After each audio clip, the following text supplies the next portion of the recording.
केवळ गुरु सोडवी तात्काळ गाठ लिंगयाची गुरु साय गुरु हा भक्ताला माय गुरु हा कामधेनुगाय भक्तागे दुमतसे गुरु राय ज्ञानान गुरु राय निधन गुरु सौभाग्य देऊन गुरु गुरुचे मंडन गुरु माते धंडन गुरु बापाचे खंडन नाना परिवारितसे राया काशी गुरु पदेशी आरमान प्रजला माशी वापर महादेव राशी ध्यान मानसी विठ्ठल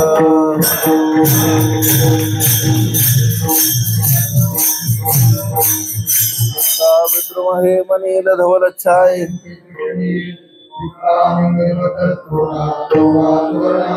गायत्री वरदा शंखम चक्रमधार विंध्युराम शुद्ध स्फटिक संकाशम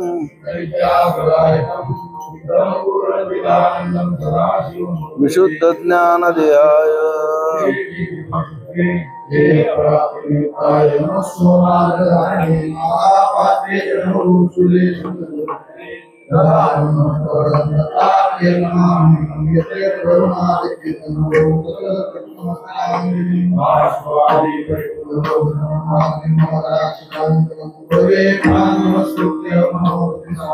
रामा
गुरु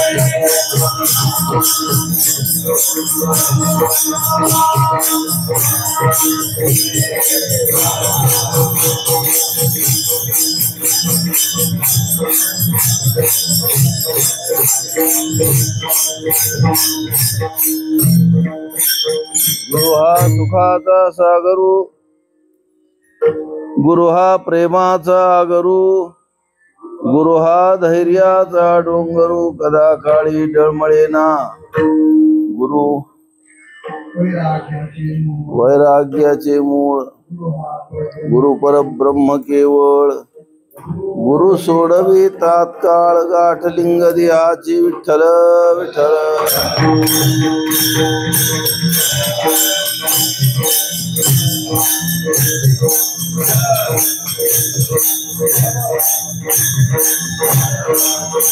कुंडली सद्गुरु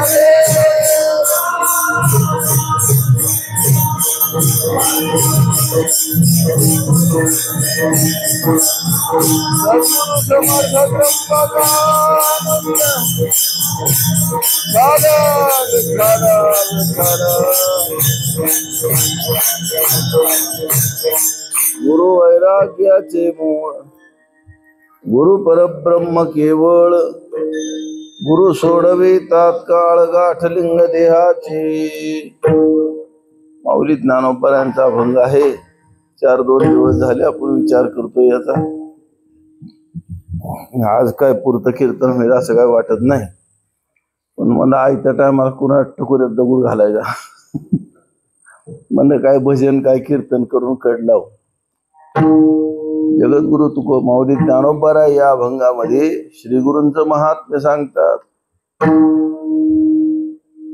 कारण जीव जितका मोठा होईल का तितकं त्याला गुरुचं मोठेपण कळायला सुरुवात होती. जीव दशेतला जीव आणि त्याला गुरु कळणं अशक्य आहे महाराज. कसं काय कळलं सांगा बरं मला. जीव दशेतल्या जीवाला आई कळना, बाप कळना, देव कळना, ग्रंथ कळना, ह्याला त्याचं स्वतःच हित कळना, ह्याला गुरु कळायचं काय कारण आहे महाराज. शास्त्र सुद्धा गुरु या विषयावर बोलताना बेताना जपून बोलतं महाराज. विठ्ठल विठ्ठल.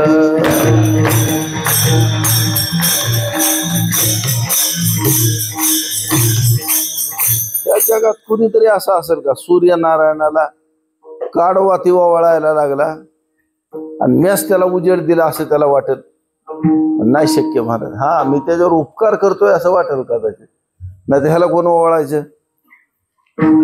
ध्यान आलं.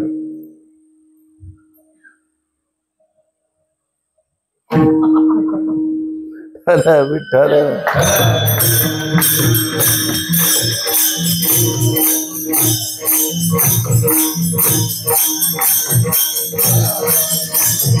गुरु या शब्दाचं वर्णन करताना साधू सुद्धा बेताना बोलत, शास्त्र तर बेतानाच बोलतं, आणि जीवाच्या जवळ शब्द नाहीत महाराज. जीव काय बोलत. ज्या जीवाला जीव म्हणजे काय माहित नाही, ज्या जीवाला जग म्हणजे काय माहिती नाही, ज्या जीवाला ब्रह्म म्हणजे काय माहिती नाही, त्या जीवाला गुरु म्हणजे काय कळत असतं. त्याला वाटतं गुरु म्हणजे ती कान फुकायचं आणि तुळजापुरातलं ताट त्याच्या हवाली करायचं आणि त्याचं नाव गुरु, असं कदाचित वाटू शकतं महाराज माणसाला. नाही तर ही शाळा शिकवतात का मास्तर त्याचं नाव गुरु आहे, अशी सर्वसामान्य कल्पना असते महाराज. ही शब्द इतका मोठा आहे का ह्या त्रैलोक्यात ह्याच्यावर मोठा शब्द नाही. विठ्ठल विठ्ठल.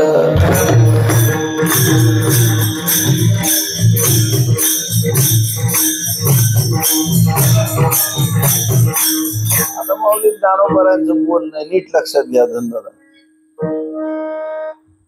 म्हणजे वैराग्य कशातनं जन्माला येईल गड्या. वैराग्य कदाचित जगाला झालं तर कशामुळे होईल, कशामुळे होईल, हा कशामुळे होईल गड्या.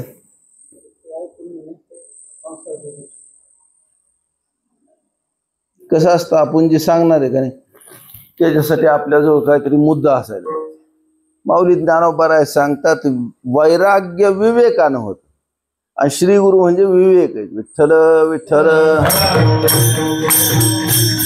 जानोबराय सांगतात मज हृदयी सद्गुरु जेणे तारिलो हा म्हणून विशेषे.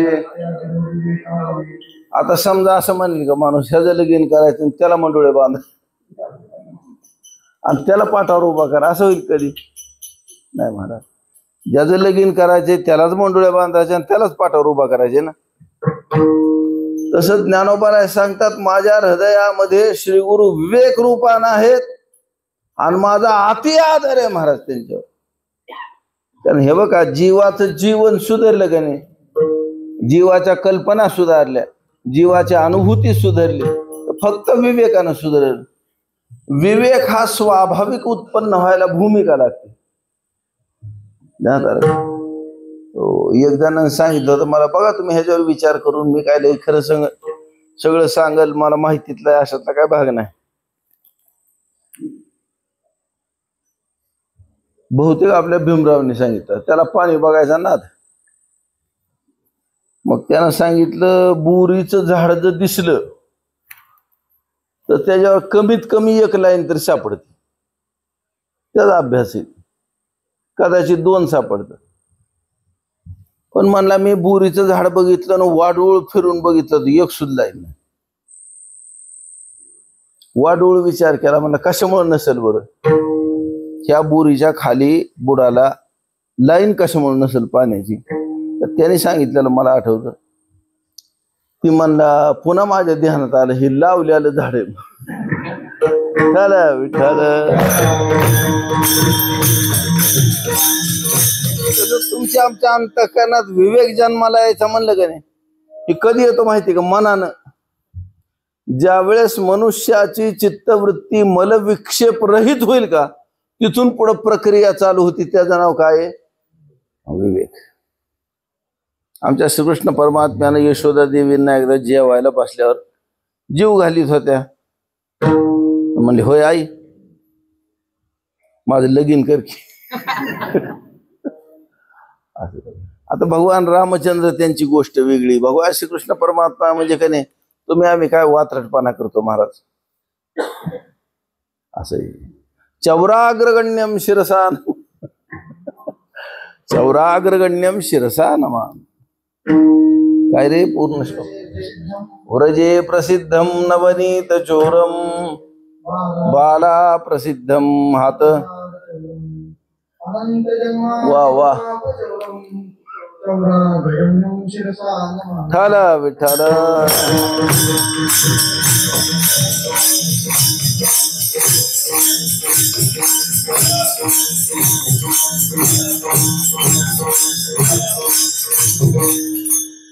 यशोदा म्हणलं कान्हा इतक्या लवकर लग्न असतं का रे?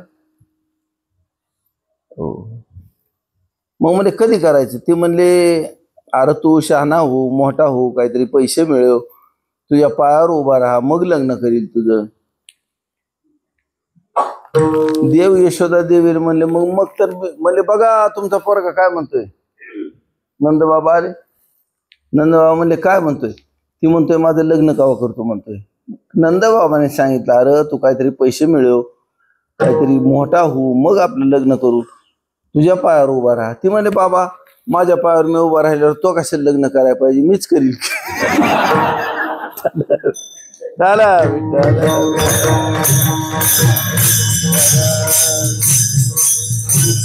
आता नंदबाबा म्हणजे अति सरळ. नंदबाबा म्हणले अर्थात कारण तसं नाही तुला उगं म्हणलं मी. मग म्हणजे ती म्हणे नका उगं, पण लग्न केव्हा करायचं? कारण माणसाला मुद्दा सोडून देऊ नये केव्हाच. आता समजा आपल्या मनात एक विचार आपल्या डोक्यात घातला, मोक्ष म्हणजे काय, तर मग गोष्टी ऐकल्या की संपलं नाही पाहिजे. शेवट त्या बुवाला सांगायचं म्हणला मोक्ष म्हणजे काय ते सांगणार.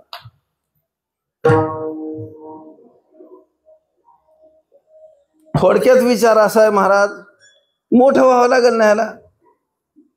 मग कर्म आहे यानं विक्षेप निवृत्ती झाली, योग आणि भक्तीनं चित्ताची शांती झाली. आणि आता स्वाभाविक जन्माला येण्याची भूमिका विवेकाची आहे. ध्यानात आलं का?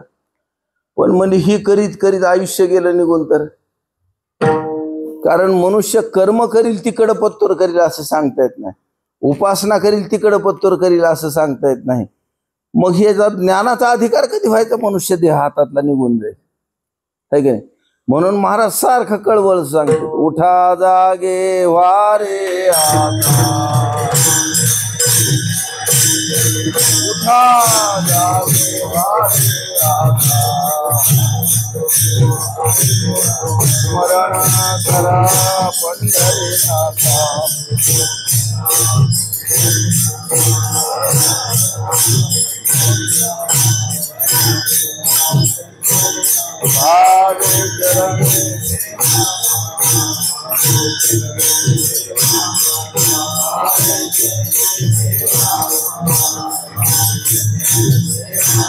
भावे चरणे जन्माचा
आता स्वाभाविक ज्याच्या अंतःकरणात विवेक उत्पन्न होत नाही त्याच्या ठिकाणी आपल्या नर्सरीतला विवेक काढायचा आणि हे ज्या अंतःकरणात लावायचं असलं काम साधू करते.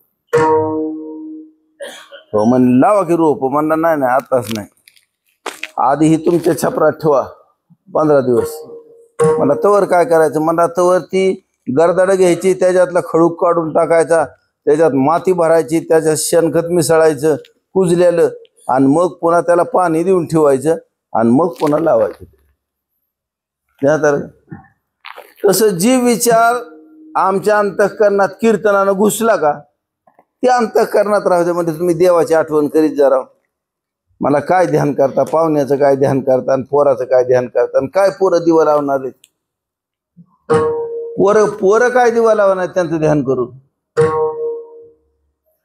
बरं पैसा मिळवून नक्की काय करणार, ह्या पैशाचं काय करणार आहे तुम्ही? कारण ह्याचे 3च परिणाम आहेत फक्त, एक भोग, दुसरं दान आणि तिसरा नाश. ह्याच्यापेक्षा चौथा परिणाम धाणार नाही. विठ्ठल विठ्ठल.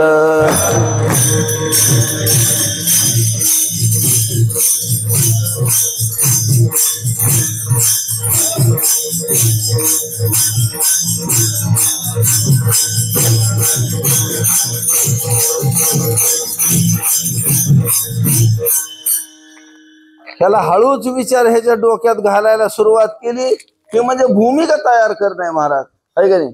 उठा जागे व्हारे आता, व्हायला का जागा आता तरी, गेले दिवस ती गेले, आता इतक्या दिवसात काय दुरुस्ती करणार आपण? कारण लहानपणी आपण जे शेण खाल्लं त्याच्यात आज काय दुरुस्ती करता येते? म्हणजे ते सोडून जाऊ दे, आता तरी इथून पुढे जागा व्हा. काय करा, स्मरण करा पंढरीनाथा, या पांडुरंगाची आठवण करीत जा आणि श्रद्धेनं पाया पडीत जा महाराज. ह्याच्यावरून खाली काय सांगावं आता माणसाला? त्या देवाच्या पायावर डोकं ठेवायचं ना अति श्रद्धेनं ठेवायचं महाराज. मला आठवतं आमच्या अण्णा कीर्तनाला आले म्हणजे पांडुरंगाच्या रुक्मिणी मातेच्या कसं पाया पडायचे, विठ्ठल विठ्ठल.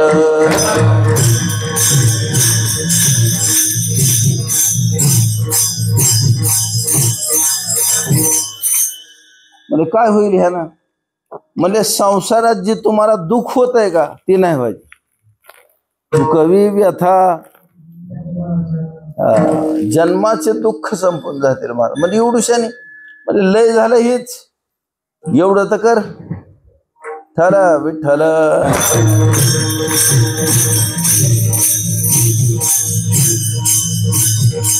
त्यात एक गोष्ट ध्यानात आली सांगतो.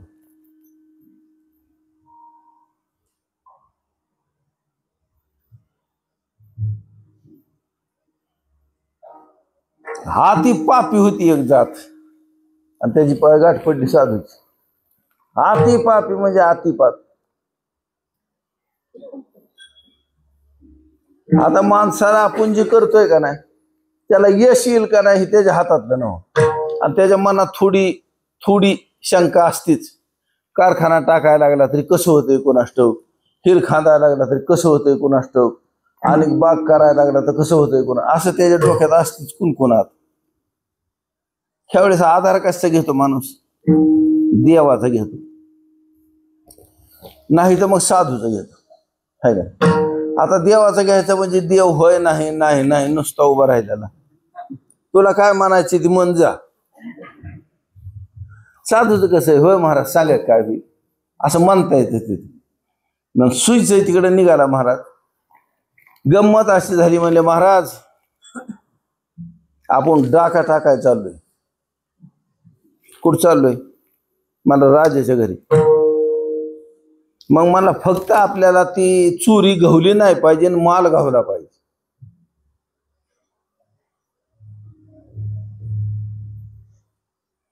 आता ह्याला जर तुम्ही पंचदशी सांगायला लागला तर त्याच्या काय कामाची? ती म्हणला डाका कसा काय बराबर जमल आणि गव्हायचो कसं काय नाही आणि माल कसं काय गवल एवढं सांगा फक्त आम्हाला. त्याने सांगितलं म्हणले जर तुझं सगळं काम झालं तर तू मी सांगेल ते करणार का? हो म्हणले केलं म्हणून समजा.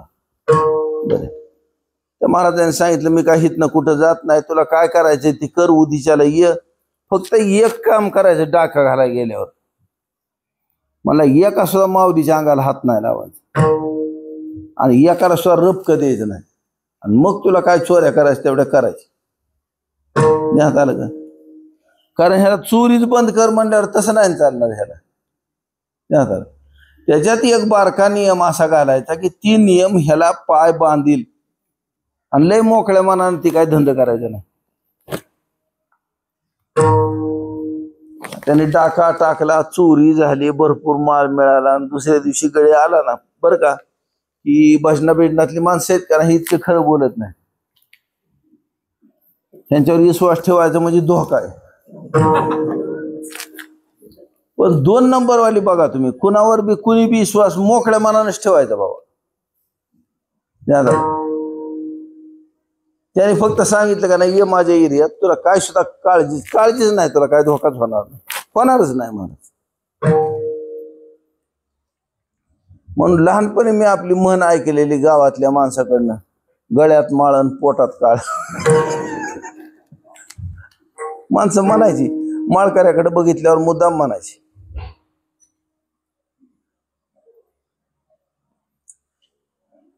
बरं माणूस उगाच म्हणत नाही काहीतरी असेल की. आता चोरी केल्यावर दुसऱ्या दिवशी आला बाबा मला सांगा महाराज काय करायचं, मला पंगत घालू का? ते मला तसलं काय ना का आम्हाला. मला का?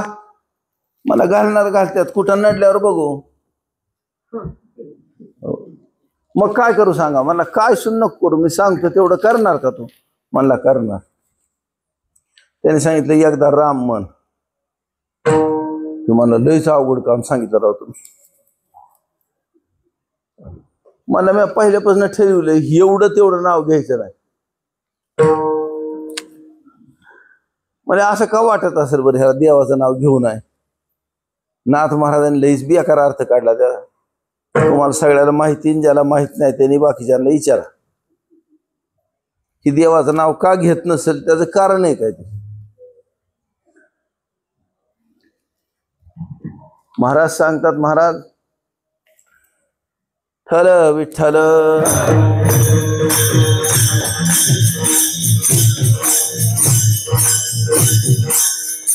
मला महाराज दुसरं सांगा की राव काय असलं अवघड असतं? मला अवघड आहे? सगळ्यात सोपं आहे. तू का म्हणे सोपे आहे सर्वाहून, काय अवघड आहे ह्याच्यात?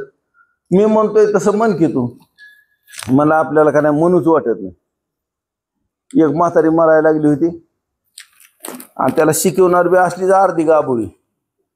बरं का महाराज, आपल्याजवळ असली साधनं असावी. आपल्याकडे बघितलं का की मनुष्याला नामस्मरण ध्यानात यावं, कीर्तन ध्यानात यावं. आपल्याकडे बघितलं म्हणजे गुरुचं ध्यान व्हावं, आपल्याकडे बघितलं म्हणजे देवाचं ध्यान व्हावं. ही मिळकत आहे माणसाची. ही कवाच देवाचं नाव घेत नाही. त्या म्हातारीला त्यांनी मिठी लावलेली. म्हणला माय माय मन राम मन. तिनं ऐकून घेतलं महाराज. पिंट्या कुठे, पिंटी कुठे, आमकं कुठे, तमकं कुठे, करड बांधली का, धारा काढल्या का, सगळं तिने विचारलं. टळाटळ बोलायची पण तेवढं काय म्हणे ना. ती म्हणा हे माझ्याकडे लक्ष दे, मी म्हणतोय तसं मन. मन रा. कसल्या राड्यात म्हातारी चिडली आणि त्याला जोरात म्हणली तुला गोळा उठला येत नाही म्हणते की. येतच नाही महाराज. महाराज सांगते ते अनंत जन्माचे तप एक नाम. ह्याने सांगितलं हो का, आता तू म्हणलाय का नाही होय, मग मी सांगतो तसं कर, नसलं करायचं तुझ्या मनाने. शेवटी ह्याने विचार केला, म्हणला एकदा बनलं म्हणून काय होते.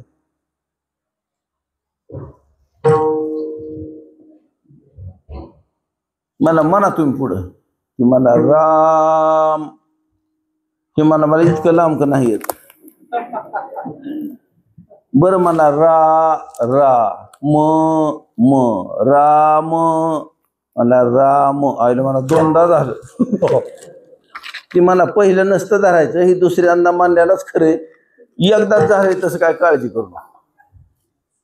असे त्याच्या डोक्यात जी बसलं का नाही राम, ध्यानातच ये नाही कवा नाही ना. आपण काय केलंय बघा, आपला धंदा आहे का ती. म्हणला माझ्या 5 पिढ्या मला आठवत्यात, कवाच कीर्तनाला गेल्या नाही. बघा हे आपल्याला कुठनं सुधारले. आता म्हणल्यावर दिवसभर डोक्यात महाराज संध्याकाळच्या गोष्टी, संध्याकाळच्या वेळेला आता साधू त्यांच्या शब्दाची ताकद आहे. रात्रीच्या त्याला स्वप्न पडलं. स्वप्न पडल्यावर ती म्हणला होय महाराज. ती म्हणल्यावर काय होत असतं. मला देव सोडवण करतो. लय खोलात काय शिकवावं माणसाला, आहे की नाही.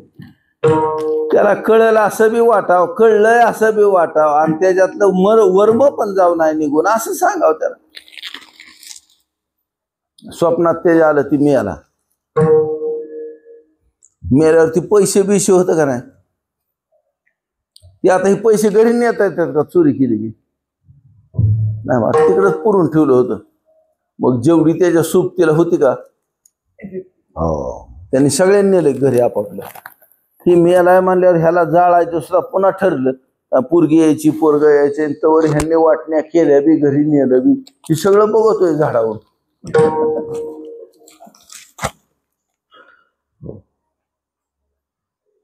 त्याने ऐकलेलं आपलं यमदूत येत असले, घेऊन जात असले. यमाला धरलं यमाने, यमदूताने, आणि नेलं यमधर्माच्या लोकांमध्ये. त्याला कसं काय कळलं कोणाला माहिती. यमही त्याला विचारलं, म्हणे होय महाराज. ते म्हणजे काय रे ह्याचं पाप किती काय, पुण्य किती काय. महाराज म्हणजे सगळं पापच पाप आहे, त्याचं माप नाही. मला पुण्य किती काय. आजच म्हणला दुपारी एका महाराजांनी त्याला बळच राम म्हणायला लावलं होतं. आळूक पिळूक घेत होता पण म्हणला एकदा. असे राम एकदा म्हणला. ही ऐकतोय त्या यमाचं. मला होय रे तुला ह्याचं पुण्य काय, ह्याचं फळ काय पाहिजे तुला. आधी पाप भोगायचं का आधी पुण्य भोगायचं. ती म्हणा महाराज आधी पुण्यच भोगू, कारण पाप काय लवकर उरकायचं नाही. कोणा पुण्य गेलं इसरून म्हणजे काय. आपला हाय उलशक तेवढं पटकीने उरकून घेऊन पुन्हा निवांत पाप भोगीत बसू.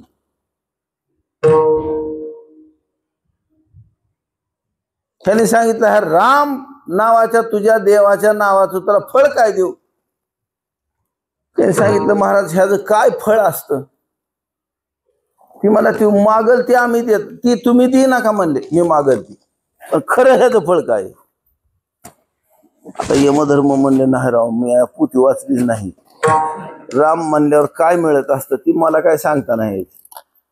ती म्हणले मला आधी कळलं पाहिजे राम म्हणल्यावर काय होतं. यमधर्माने विचार केला, म्हणजे आता राम म्हणल्यावर काय फळ मिळतं हे कुणाला विचारावं आपण.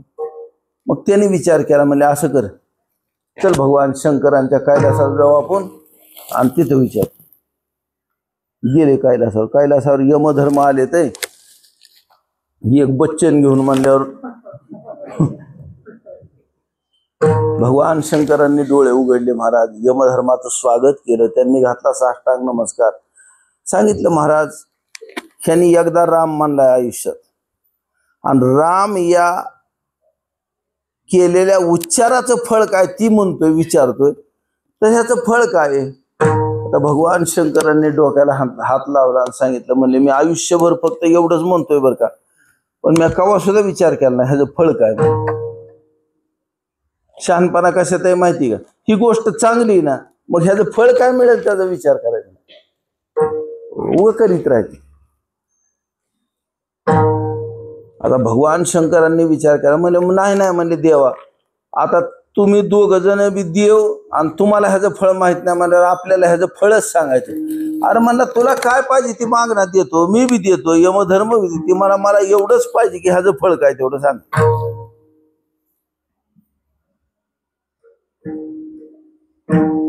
म्हणून नाही राव सांगते. मग म्हणले का सांगता येत नाही तुम्हाला. त्याचं कारण म्हणले मी आपलं राम राम करीत बसलेलो असतो, पण सगळी विद्या जी आहे का नाही ती काय मी लय शिकलेलं नाही. होय भगवान शंकर तुम्हाला आठवतं कुठं दुसरीला गेले होते, 12वी पास झाले, 13वी नापास झाले, असलं काय काहीच नाही. शाळा शिक्षण तसला काही धंदा नाही. भगवान शंकरांनी सांगितलं सगळ्या वेदाचे ज्ञाता भगवान ब्रह्मदेव आहेत. मग त्यांना विचारलं तर कदाचित कळेल बाबा, पण म्हणजे त्यांना कळेल का नाही ते मला नाही सांगता येत, पण आपण जाऊ. म्हणले महाराज जाऊ ह्यांना घेऊन. ते म्हणजे तसं नाही, तुम्ही विचार. भगवान शंकर म्हणजे खरंच आपल्याला ह्याच्या फळाचं ऐकायला मिळेल. चला गेले ब्रह्मलोकात. ब्रह्मलोकात गेले तर ब्रह्मदेव म्हणायला लागले, म्हणले मला नाही राव ह्याचं फळ माहित, ह्याचं फळच माहित नाही मला काय येते. मग म्हणजे वेद तयार करणं सोपं आहे, म्हणजे ह्याच्यात काय वेद प्रगट करायचे काम आहे माझं, मला काय त्याचं फळ माहित नाही.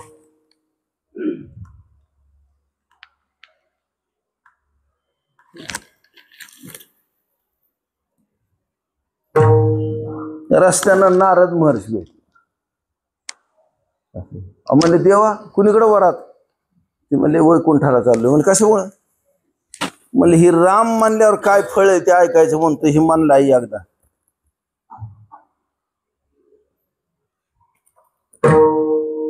नारद महर्षी म्हणजे महाराज तुम्हाला माहित असले सांगा की मला काय कळते, मी आपल्या गेना वाजवी छिंडवतो चौकड, मला फळविळ माहित नाही, पण आता तुम्ही चाललाय म्हणजे चला वैकुंठाला जाऊ.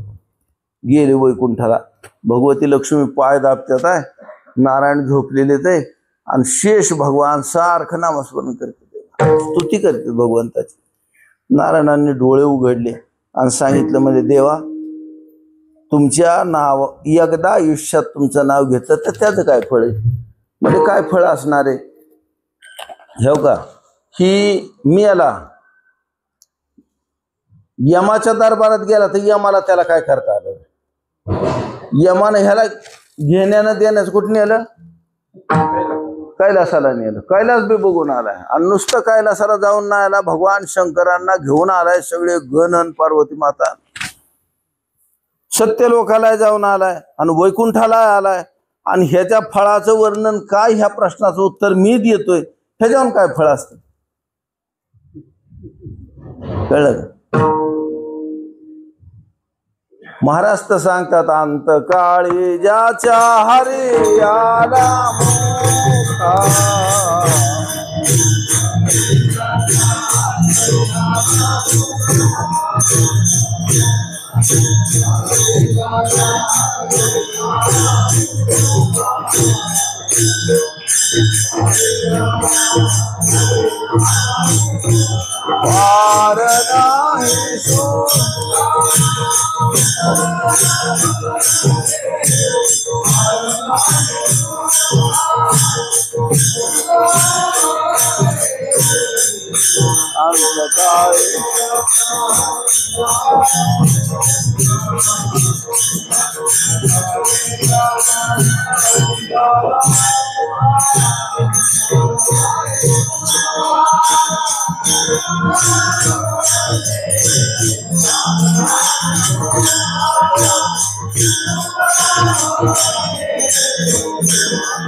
वारणा हे सुखा तुका म्हणे,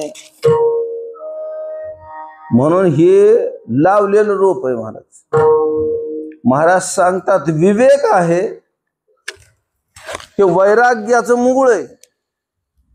आणि स्वाभाविक विवेक जीवाच्या अंतःकरणात श्री गुरु उत्पन्न करतात महाराज. मनानं विवेक उत्पन्न व्हायचा म्हणल्यावर कवर कवर लागल विचार करा बरस. हा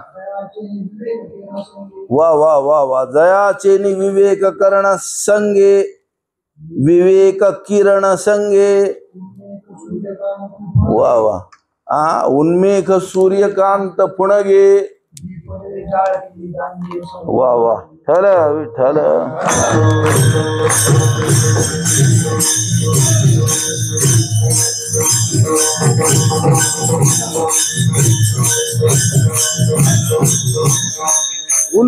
उन्मेष म्हणजे बुद्धी. त्या बुद्धीच्या ठिकाणी ठिणगी पडते महाराज. ही कशामुळे पडली? जयाचे विवेक किरण संगे. ज्या श्री गुरूंच्या विवेक किरणाच्या संगतीनं या बुद्धीच्या ठिकाणी विवेकाची ठिणगी पडली. आणि ती ठिणगी म्हणजे ठिणगी पडली निजून गेली अशी नाही का? है का? मी लहानपणी बघायचो बरीच म्हातारी माणसं असायची आमच्या मारुती देवळात. आणि सगळं बऱ्याच जणांचं सदर हिथं जळलेलं असायचं. बिड्या वाढायची असे. ज्याच्या सदऱ्यावर पानाचं डाग पडल्यात, बिड्याचं टिपकं पडल्यात, वळगाची म्हातारं झाल्यात. कशाचा नाद नसला तर कालवण तरी सांडत.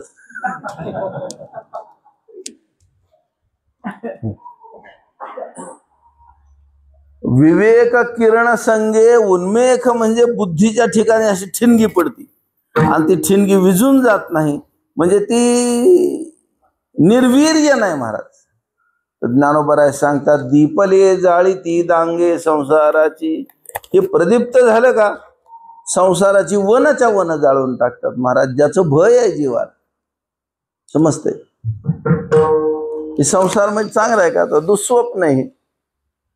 हे आहे स्वरूपाकार. आणि ह्याला वाटायला लागलं मी नावाचा देह दिसतोय ते संसार आहे. आणि दुःख दुःख दुःख भोगते अनंत जन्मापासून. म्हणून वैराग्य स्वाभाविक जन्माला कधी येतं? हे बघा, पोथी पुराण वाचली वाचली वाचली वाचली चोऱ्या करायला लागला, लबाड्या करायला लागला बरं का. त्याचं मन सारखं त्याला साक्ष देतं महाराज आपण चुकीचं करतोय, आपण चुकीचं करतोय. पण ती काय त्याच्या अंगातलं निघत नाही. ही विवेक आहे का? ती पुढचट आहे असं लक्षात ठेवायचं. मजी ह्याच्या त्या पोथीच्या पुराणाच्या किचण्या झाल्यात. किचण्या किचण्या कळत का? त्याला पिशवी म्हणतात. चौकड रिकामच महाराज काहीच नाही. आणि जी एखादा दाना हातात खाल्ला पाखरा असं. मला खळं करायचं, मला खळं नाही करायचं, नुसती गंज लावायची ह्याच्यात. ठीक आहे, माणसाला खायचं वगैरे राहिले. तसं पोथ्या पुराण ऐकून माणसाचं ऐकून माणसं म्हणायला लागली वारी करीत जा. मग ह्यानी वारी करायला सुरुवात केली. ह्याच्या किसण्या होत्यात लवकर. महापुरुषांनी जर उपदेश केला तर त्याचं दान भरतात महाराज. महाराज सांगतात ह्याचं फळ म्हणून काय जन्माला येतं? तर त्याचं फळ म्हणजे वैराग्य जन्माला.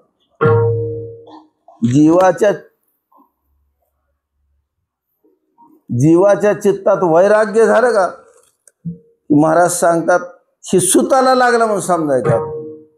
आता विवेक आणि वैराग्यवान पुरुष संसारात चालायला लागला. ज्ञानोबांनी मस्त दृष्टांत दिला आहे का नाही? तो संसार रणा तू अंधारी सूर्य तैसा असे जातो आ वा वा वरई तू हो आवया लागी. मोक्ष श्री वर आरूढ होण्यासाठी जातो म्हणा. अंधारात सूर्य कसा निघतो तसा अजिबात कशाची भीती न वाटता निघतो महाराज. विवेकवान आणि वैराग्यवान पुरुषाला संसार तकलीफच देत नाही महाराज. संसार का दुःख देतोय जीवाला, ह्याच्याजवळ विवेकाचा संपूर्णतः अभाव आहे. विवेकाचा वी सुद्धा नाही जो, आणि वैराग्याचा व नाही, विवेकाचा व नाही. हा वा वा तैसी विवेकाची भाषणयंती वा वा शब्बास वैराग्याची शिव नदी खती वा वा ते मूर्ख केवी पावते मज ईश्वरा ते. समजते का? म्हणजे ही सगळं कसं आहे, ही कामातनं गेलेली माणसं आहेत महाराज. ह्यांच्या अंतःकरणात ह्यांचा अधिकार तयार होण्याच्या पूर्वी जर रोप लावित असतील तर श्री गुरु लावतात महाराज. आणि ते असं लावतात, कधी कधी काय होतं माहिती का, की वरचा गोंड आहे का आता हिरवा फुटतो. इथं गावळ्याचं झाड होतं, आम्ही मूर्खपणा केला, त्याच्या खाली खांदी बटी आणि ती झाड गेलं जळून. पण पुन्हा काही दिवसांनी नव्हती फुटायची आणि वरचं शेंड वाळायचं आणि मध्ये नव्हती फुटायची. आम्हाला वाटायचं जगलं झाड, बरं झालं जगलं. कशात आलंय, पुन्हा ती नव्हती फुटलेली अशी इतकी फुटायची, वाळून जायची. पुन्हा तिथलं कामातनं जायचं आणि पुन्हा बुडाला फुटायला लागल्या. मग तिथनं कामाला गेलं आणि पुन्हा खाली निवळ बुडात फुटायला लागले. आणि तिथनं कामाला गेलं म्हणजे कशामुळे असं झालं बरं, त्याचं मूळ बरबाद झालं म्हणून झालं, दुसरं काय कारण नाही.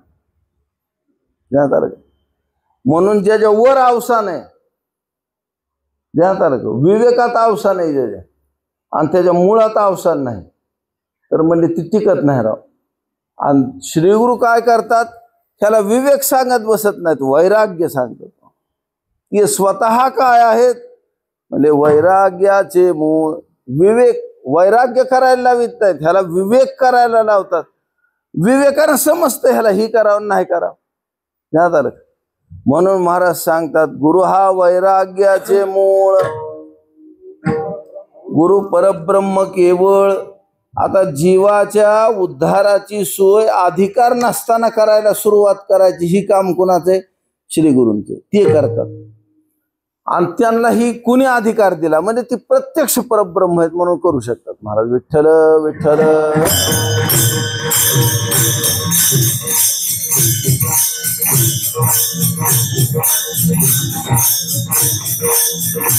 केवळ या शब्दाचा अर्थ असा होतो की देहासकट परब्रह्म आहेत, विचारासकट परब्रह्म आहेत, कृतीसकट परब्रह्म आहेत, वाणीसकट परब्रह्म आहेत. म्हणून परब्रह्म केवळ. आणि गुरु सोडवी तात्काळ गाठलिंग देहाची. त्याचा विचार उद्या करू आपण. 2 सूचना आहेत. तरुण वर्ग आहे का नाही, त्यांनी वाढायला थांबायचे, मागणं जेवायचं. आणि जी थोडीशी 40च्या पुढचे त्यांनी लगेच बसून घ्यायचं. त्यांनी मध्ये करायचं ना, आपलं खाऊन घ्यायचं पटकीने. ज्यांचं 30च्या आसपास वय त्यांनी वाढायचं आधी. आणि दुसरी गोष्ट अशी, उद्याचा पहारा कोंढेच करायचा आहे. उद्या सूर्योदयापासून परवा दिवशी सूर्योदयापर्यंत, उद्या एकादशी आहे. ज्ञानेश्वर विठोबा रघुमाई.